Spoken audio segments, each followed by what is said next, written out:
Halo teman-teman, selamat datang di podcast Kita Jadi Tahu. Hari ini kita akan membawakan materi tentang demokrasi liberal.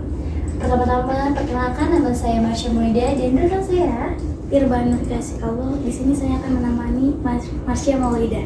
Oke, di sini ada dua bintang tamu kita nih yang cantik-cantik banget. Halo kakak. Halo. Ini kira-kira kakak dari mana sih? Halo, aku Rifa. Aku dari SMK Negeri 54 Jakarta. Oke, kalau Aku Sally Rilarasati dari SMK Negeri 54 Jakarta. Oke, terima kasih sudah memperkenalkan diri kepada teman-teman kita semua. Sebelum kita masuk pembahasan tentang tema demokrasi liberal, kira-kira kalian tahu nggak sih Indonesia itu pernah menggunakan sistem demokrasi liberal? Ya, jadi Indonesia itu pernah diberlakukan sistem demokrasi liberal pada tahun 1950 hingga 1959. Iya, benar Kak. Oh, jadi demokrasi liberal itu pernah diberlakukan di Indonesia pada tahun 1950 sampai 1959 ya? Iya, benar sekali Kak Iqbal. Nah, menurut kalian tuh demokrasi itu apa sih? Lalu liberal itu apa?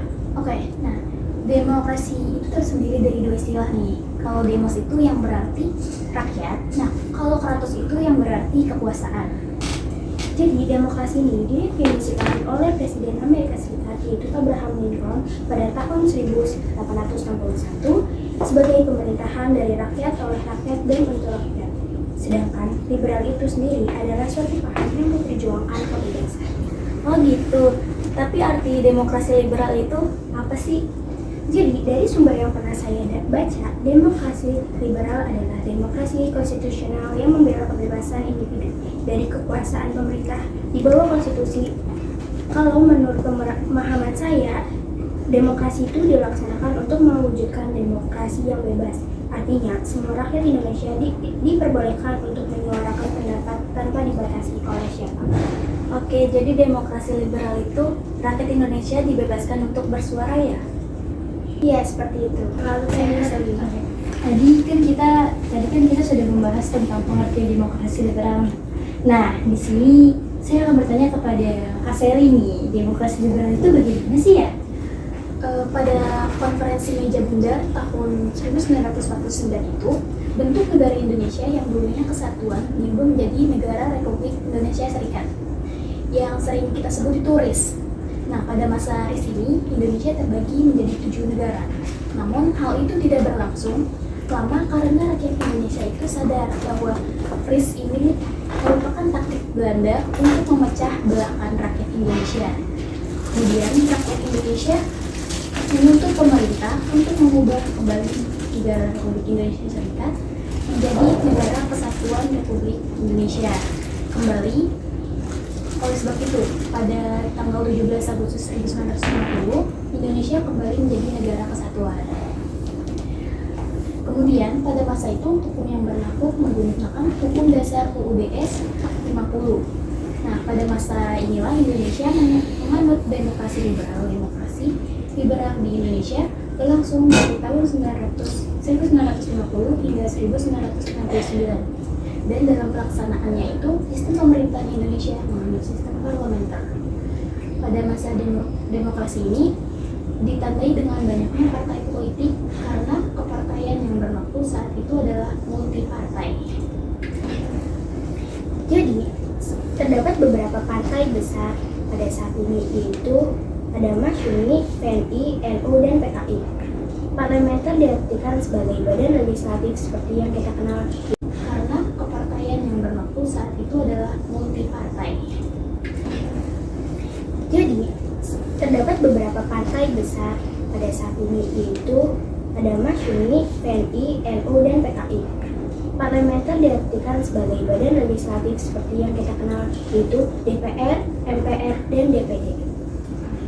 Lamanya masa jabatan kabinet ini tidak teratur karena Perdana Menteri bisa kapan saja dijatuhkan oleh parlemen dengan mosi tidak percaya terhadap kinerja, dan kebijakannya ini di bawah diktator kabinet masing-masing pemerintah bersifat jangka pendek sehingga sering terjadi pergantian kabinet pada masa itu. Oh, jadi pada masa itu pemerintah menggunakan sistem parlementer dan tumbuh subur partai-partai. Nah, aku mau tanya nih, kenapa sih pada saat itu partainya banyak? Jadi, dengan demokrasi liberal ini dapat diartikan bahwa demokrasi dengan sistem yang berdasarkan dengan hak-hak individu.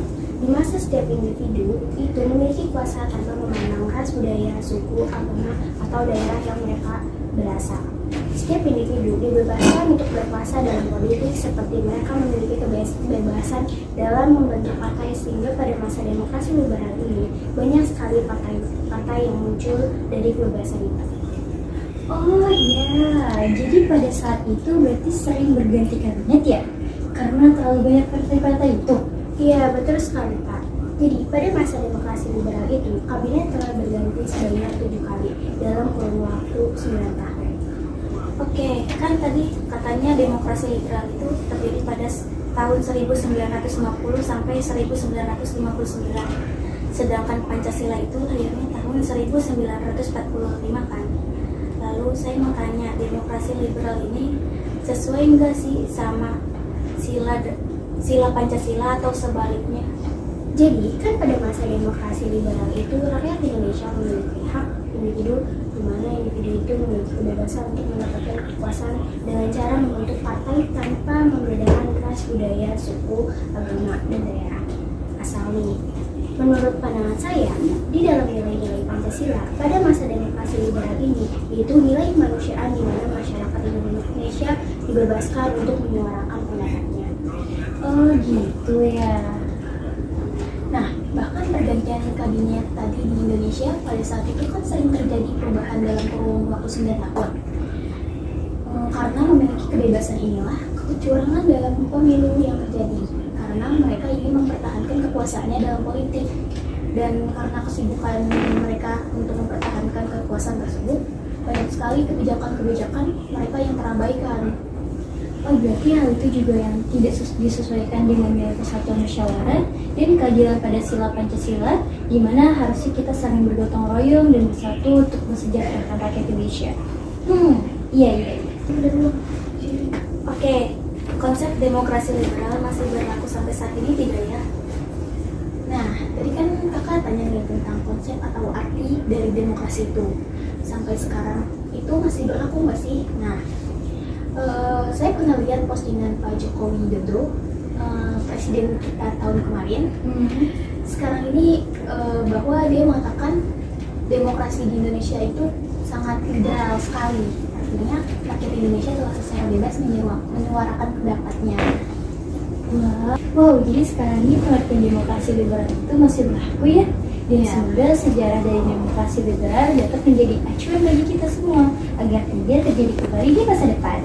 Nah, terima kasih untuk Sally dan Rifa sudah menemani kita untuk berbincang mengenai tema demokrasi liberal.